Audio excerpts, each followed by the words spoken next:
Good morning students. स्वागत है आपका आज की इस वीडियो में। आज हम फिर व्याकरण में सर्वनाम के भेद पढ़ेंगे। और इससे पहले सर्वनाम के भेदों में हमने पुरुषवाचक सर्वनाम को जान लिया, निश्चयवाचक सर्वनाम जान लिया, अनिश्चयवाचक सर्वनाम के बारे में भी हम पढ़ चुके हैं और संबंधवाचक सर्वनाम के बारे में भी हम पढ़ चुके हैं। आज का हमारा टॉपिक रहेगा प्रश्नवाचक सर्वनाम। तो आज हम जानेंगे कि प्रश्नवाचक सर्वनाम क्या है, क्या इसकी पहचान है और किसे कहते हैं प्रश्नवाचक सर्वनाम। आज हम इसी पर बात करेंगे। तो चलिए शुरुआत करते हैं।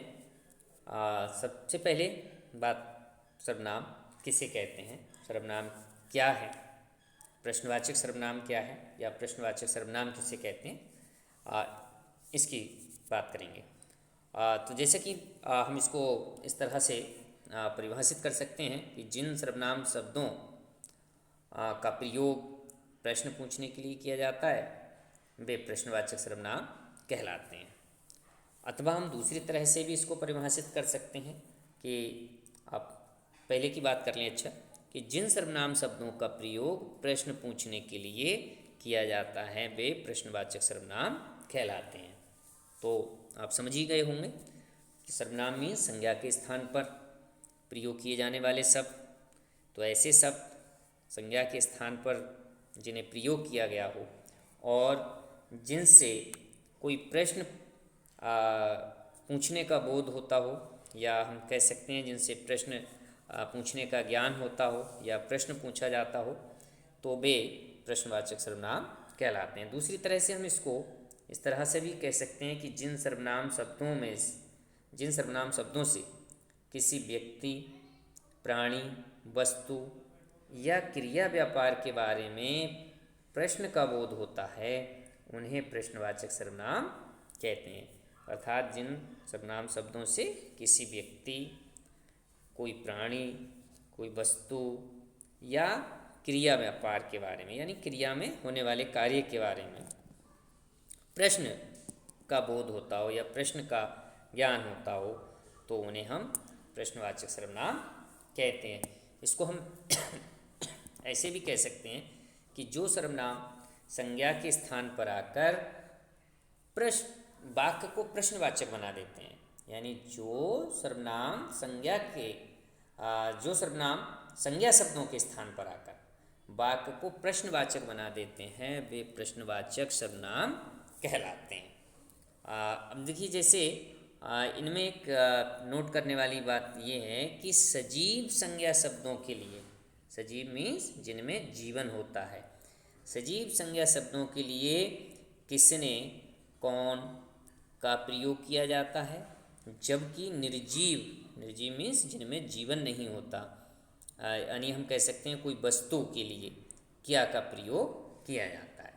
इसको हम ऐसे भी कह सकते हैं, अर्थात जो वस्तु वगैरह होती हैं, कोई भी वस्तु हुई और उसके लिए हम क्या क्या प्रयोग करेंगे, और जो प्राणी है उनके लिए कौन का प्रयोग करेंगे प्रश्न पूछने के लिए। तो इस प्रकार से ये जो वर्ड हैं ये आपके वाक्य को प्रश्नवाचक बनाते हैं, अर्थात ये सर्वनाम शब्द हैं जो प्रश्नवाचक बना देते हैं वाक्य के लिए, तो वह प्रश्नवाचक सर्वनाम कहलाते हैं। अब देखिए, यहाँ कुछ उदाहरणों के द्वारा समझते हैं। जैसे पहला है, मैं बाज़ार से सब्जी किससे मंगवाऊँ। अब यहाँ ये किससे आया है, किससे वर्ड आया, तो ये क्या है, मैं बाज़ार से सब्जी किससे मंगवाऊँ। तो अब ये प्रश्न पूछा जा रहा है। एक तरीके से इसने इस सेंटेंस को प्रश्नवाचक बना दिया, इस वाक्य को प्रश्नवाचक बना दिया, अर्थात हम कह सकते हैं इसमें प्रश्न किया जा रहा है कि सब्जी किससे मंगवाऊँ।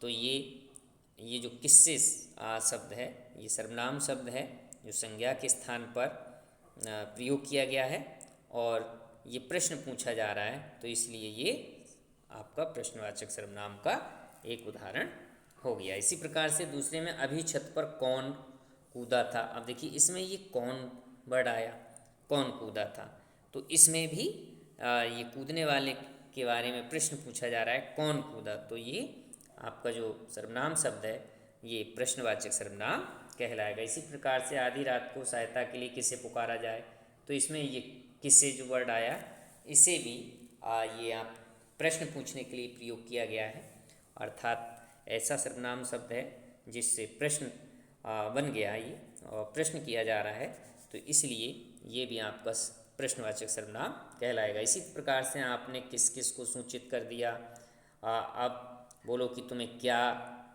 खरीदना है, तुम्हें चोट कैसे लगी, तो ये कैसे, किस केस, क्या, इस तरह के ये जो शब्द हैं सर्वनाम शब्द हैं ये वाक्य को प्रश्नवाचक बना रहे हैं। तो इस प्रकार से हम कह सकते हैं, इसको पुनः एक बार जो हमने इसको परिभाषित किया था प्रश्नवाचक सर्वनाम को, या हमने इसको जिस तरह से परिभाषा इसकी दी थी उस प्रकार से हम कह सकते हैं पुनः इसको कि जिन सर्वनाम शब्दों से कोई प्रश्न किया जाए, या हम कह सकते हैं प्रश्न पूछने के लिए जिन्हें प्रयोग किया जाए, तो वह प्रश्नवाचक सर्वनाम कहलाते हैं। इसमें एक और महत्वपूर्ण तथ्य याद रखने वाला ये है, ये जो क्या सर्वनाम का रूप है, क्या सर्वनाम शब्द है, इसका रूप कभी बदलता नहीं।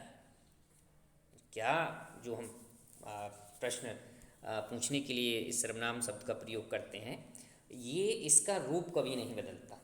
जैसे कि आप कह सकते हैं कि भाई क्या कर रहे हैं आप, वे क्या खा रहे हैं, वह क्या सुना रही थी, आप क्या कर सकते हैं, तुमने उसे सुना क्या, तो ये क्या का जो है रूप ये कभी नहीं बदलता है।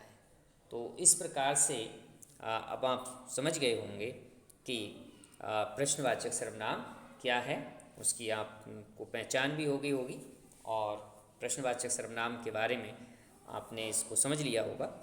तो आगे नेक्स्ट हम सर्वनाम का जो अगला लास्ट भेद होगा हमारा निजवाचक सर्वनाम, उसका हम अगली वीडियो में बात करेंगे।